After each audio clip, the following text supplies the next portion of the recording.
కోసం వాళ్ళ అబ్బాయిని చూడడం జరిగింది. అలాగే వాళ్ళ తండ్రి గారిని ఆ పాపను కూడా పరామర్శించడం జరిగింది.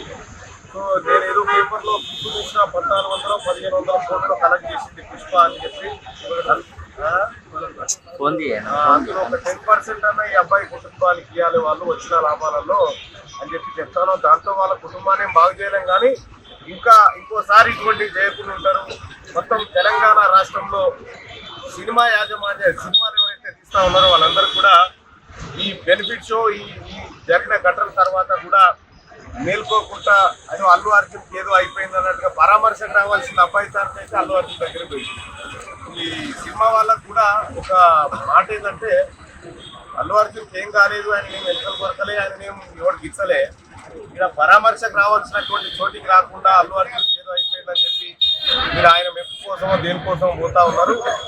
పోతే పోర్రి, కానీ పైపెచ్చు అల్లు అర్జున్ అరెస్ట్ తర్వాత ఇదేదో కాంగ్రెస్ పార్టీ రాష్ట్ర ముఖ్యమంత్రి చేయించడం అనేటువంటి తిక్కల మాటలు మాట్లాడుతూ ఉన్నారు. అది బంద్ చేసుకోరు. జరా సినిమా మందం ఉంటే మాకు ఏ ఇబ్బంది లేదు, ప్రభుత్వాన్ని అస్థిరపరచాలి, ప్రభుత్వాన్ని బదనం చేయాలనేటువంటి కార్యక్రమాలు చేస్తే మేము సినిమాని కూడా ఏం చూడము. పొలిటీషియన్లు కూడా ఈ అబ్బాయి దగ్గరికి ఎందుకు రాలే మీరంతా? అల్లు అర్జున్ చుట్టూ ఎందుకు తిరిగి మీరంతా?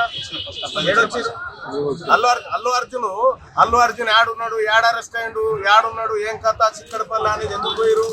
మీరు మీడియాలో అల్లు అర్జున్ కున్న వాల్యూ ఈ అబ్బాయికి మీడియా కూడా ఇవ్వలే. అందుకోసమే మీడియా కూడా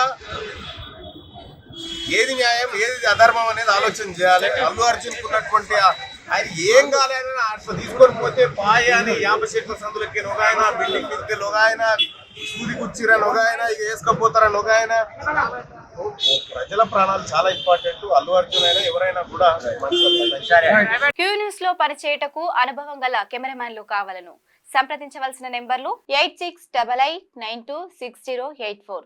qnewsads@gmail.com ను సంప్రదించండి. లైక్ చేయండి.